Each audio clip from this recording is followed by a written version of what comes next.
Sa barangay tanod naman po tayo. So ito po, viral post ito online. Tanong sa atin, what is the actual function of this barangay men? So ito yung barangay tanod, kumakain. No? Ayan, napakasimple po. Ang tawag po sa mga barangay tanod, agent of a person in authority. So sino po ba yung person in authority sa barangay? Siyempre, obvious naman. Si Kapitan ang person in authority. Paano naman po yung mga barangay kagawad? Agent of a person in authority din po sila. Same po ang mga tanod. Sabi po ng isang nag-comment do sa post, para daw silang neighborhood night watch. They are usually working at night when most of the neighborhood are sleeping. Tama naman po yun. Ito po sana gustong i-point out. It's like a police on a barangay level but they don't have authority to arrest you. Ito kailangan mag-comment po tayo dito. Tandaan nyo po, ang isang barangay tanod, pwede pong mag-aresto yan. Bakit ko po nasabi yun? Sabi po kasi sa warrantless arrest, ang police or any person, pwede pong mang-aresto ng tao without a warrant. Ano po ang isang example dito? Kapag sa presensya niya, nakakita siya ng commission of a crime. Tandaan nyo po, any person. Ikaw, pwede kang mang-aresto. Ako, pwede ako mang-aresto. Obviously, ang barangay tanod pwedeng mang-aresto. Sabihin natin, nakakita ang barangay tanod na nagsusuntukan. Pwede po niyang arestuhin ang mga ito. Ang tawag po dyan, in flagrante delicto arrest. So we cannot say po that they don't have an authority to arrest. That's the purpose nga po kaya sila night watch. Kaya sila tumitingin sa ating neighborhood. Kasi kung mayroong kaguluhang nangyari, nakawan, basag ulo, holdapan, yan po ang function talaga nila to maintain the peace and order of the barangay. O next question, sabihin natin, next question. Sinuntok mo si barangay tanod. Ano ang krimen mo? Tandaan nyo, may kahabaan po ang kulong dyan. Ang tawag po sa crime is direct assault.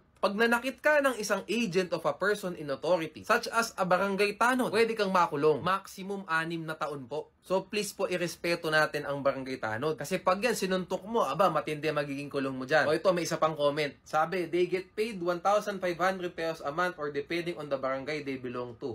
They stay awake at night to keep you safe. So tama po. Igalang po natin sila kasi mahirap po ang trabaho. At the same time, kita nyo naman po,